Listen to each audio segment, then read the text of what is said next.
All right, in this lecture, we're going to be creating a still life drawing of this banana that's on this fabric. Now, like I said, doing still life studies are very important to becoming a good artist because you need to study real life and understand how light and shadow as well as shape works. And the best way to do that is to draw pictures that are from real life. So let's go ahead and get started. The first thing I'm going to do is I'm going to take a measurement of the height of my banana. So from the tallest point on my banana to the bottom of that point, we're going to go ahead and measure that with our pencil and our thumb. Once we get that measurement, we want to make sure that our arm is completely extended out, so when we come back to take our horizontal measurement, we have the same proportions. So let's go ahead and take this measurement and apply it to our paper. So we're going to go ahead and lay it down, just like so, and mark that point. Next, I'm going to go ahead and measure the width of my banana. So using my pencil once again and fully extending my arm, I'm going to go ahead and mark that with my thumb, and then I can go ahead and apply that to my paper. So I'll mark that just like so. And so now we have the basic shape and distance of where we can create our banana. I'm going to go ahead and draw a line down here at the bottom. That way I have more of a composition. Then I'm going to go ahead and start lightly sketching in the shape of my banana. So remember to always keep things light until you know exactly where you want them, because otherwise it's going to be very difficult to come back and erase things. So I'm just very lightly sketching in the basic shape of that banana, no detail yet, just the basic shape. And these are just the contouring lines. I'll work on the second banana. And again, I'm looking back at my banana as much as possible and trying not to look at my drawing so much, but really studying that banana and where that shape is going. So remember, you want to be spending at least 50% of your time looking at your actual object rather than looking at your drawing. It's even better if you're looking at your object 60% of the time. Then I'm going to go ahead and start sketching in there some of the detail on that fabric. So I'm trying to stay away from adding too much light and shadow. I just want to add in some contouring lines as my guidelines so I can come back in there and add in that highlight and shadow. So again, it's really important to go back and really study your object to make sure you're copying it correctly, and also look at things in proportions. See how they relate to each other and how far apart each thing is.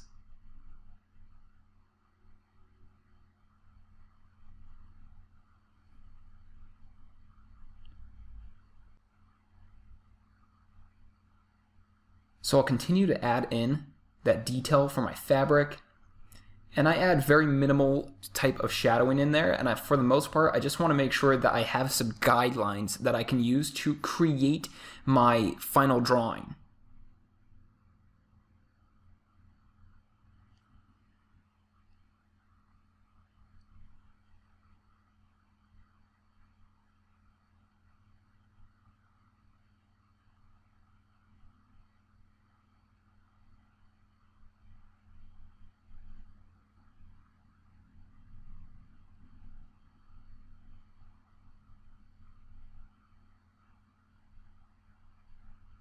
Now, I know very often when you're drawing pictures like this, you're really going to want to start adding in some detail, but trust me, wait until you have the whole drawing laid out and have your shapes correct.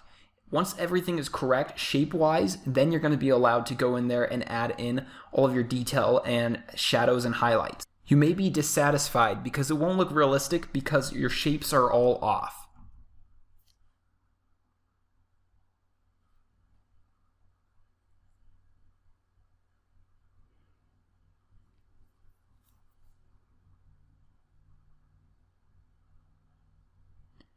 Now I'm going to go ahead and start adding in some value. So I'm going to be using cross hatching to create my drawing. And so as you can see here, I'm just adding lines to create those values, which are shadows. And I'm looking at my drawing as much as possible to figure out where those darkest values are.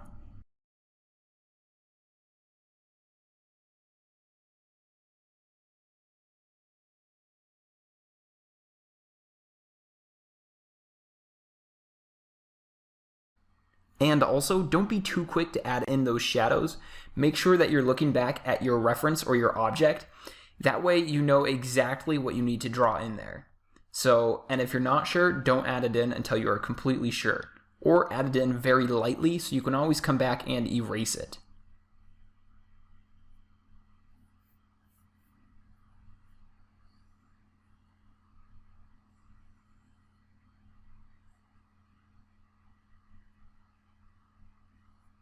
And you want to make everything exactly as you see it. So if you see a shadow line, pay attention to whether it's hard or soft.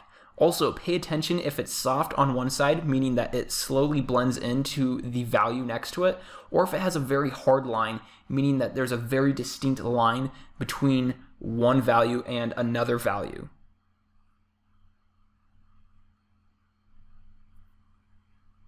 So right here, I'm really blending that in so it's a nice soft edge. Same with right here, it's a nice soft edge.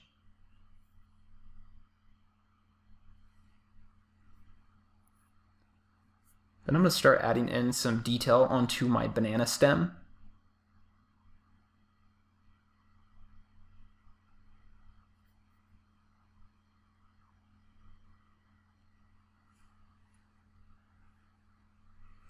And now I'm going to go ahead and start darkening this edge because I know by looking at my reference, that's the dark area of my banana. And a banana is split up into different sections or different quarters sort of.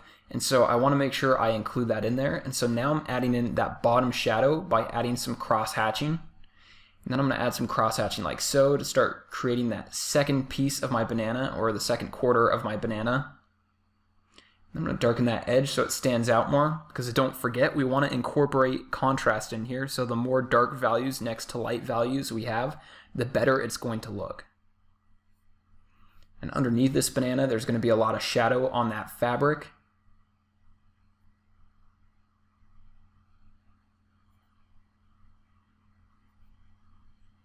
Then I'm going to go ahead and start adding some detail to this end of the banana. And again, I'm always going back and looking at my bananas to make sure that I'm doing things correctly. So rather than trying to draw it on my head like a lot of people do, I'm trying to look at my object and draw exactly what I see. And so in order to do that, I always need to be looking back at my bananas or my reference to make sure that things are being drawn correctly.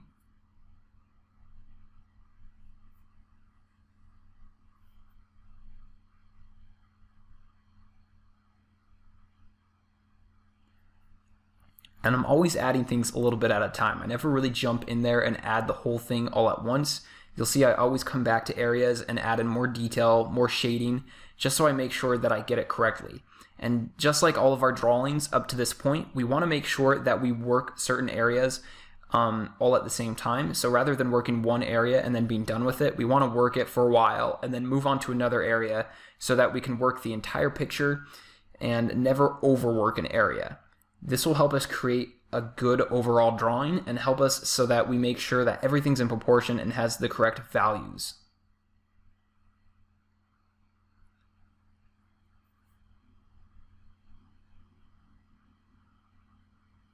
Then I'm going in there and adding some of this detail, which are just sort of little brown spots on my bananas, but it's what's really going to make it look realistic is adding in every little detail that I see.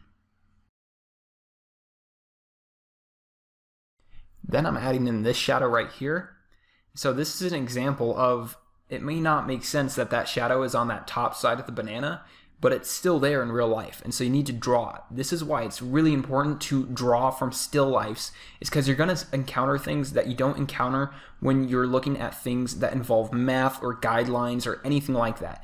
You're going to encounter things that only happen in real life, and you're going to start to understand how real life lighting and stuff like that works a lot better.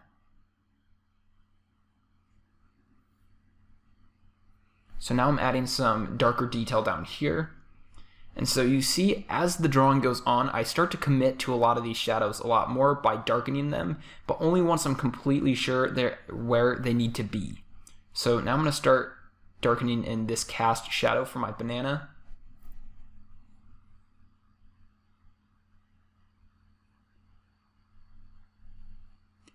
It's also very important to pay attention to the way that you light your still lifes. So in this particular photograph of the bananas, they're actually lit with one lamp.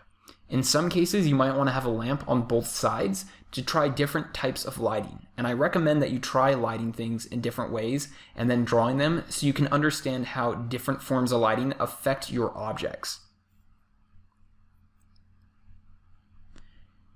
Now I'm adding in a ledge right here with a little bit of shadow, so that way my banana is broken up into different quarters.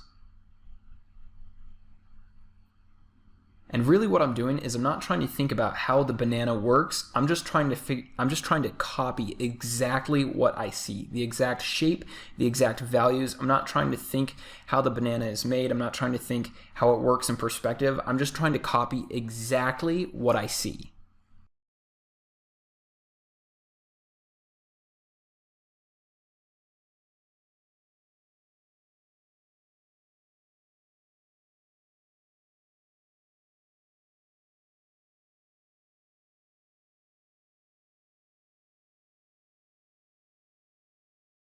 Then I'm going to go ahead and add in some more of that brown speckling detail in there.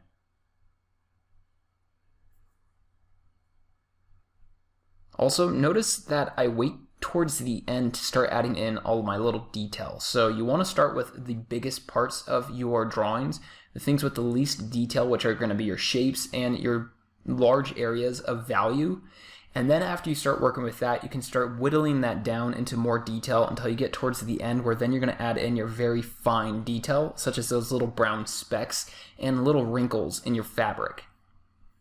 Also, make sure you lay out a piece of paper for your hand to rest on. That way it doesn't smudge your graphite while you're drawing.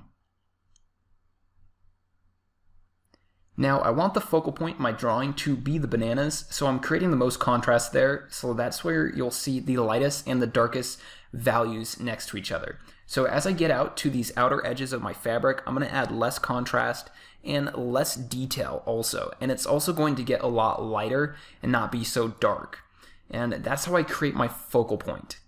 And remember, the focal point is just where the viewer's eyes go first. And that happens because of multiple different things, but the biggest one is because of contrast.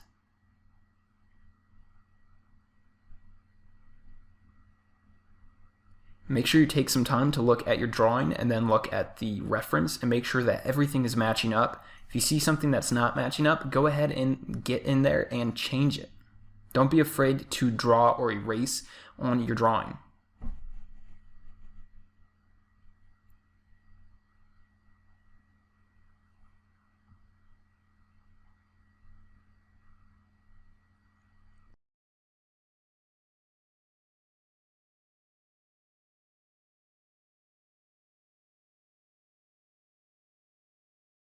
So now I'm just going in there and adding my final details and making sure that everything is correct, checking my image and making sure that it matches up with my drawing. And I think that it's completely done now. So that brings us to the end of this lecture. So in this lecture, you were able to watch me do a still life drawing of this banana and the fabric that it's laying on, and you really should have gotten a good idea of how you can do this yourself, because I didn't want to just give you an assignment to draw something from life without showing you how I do it.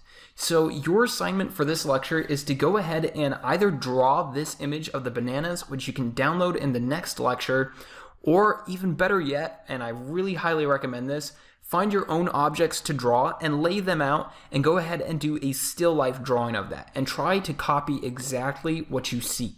Now, if you really want to get really good at drawing, you need to do at least 20 of these, and if you want to get amazingly good at drawing, you need to do 100 to 1,000 of these. Now, I know that's a lot, but some of you may not be that dedicated, and that's all right. But for those of you that really want to become a great artist, you need to do a lot of still life studies.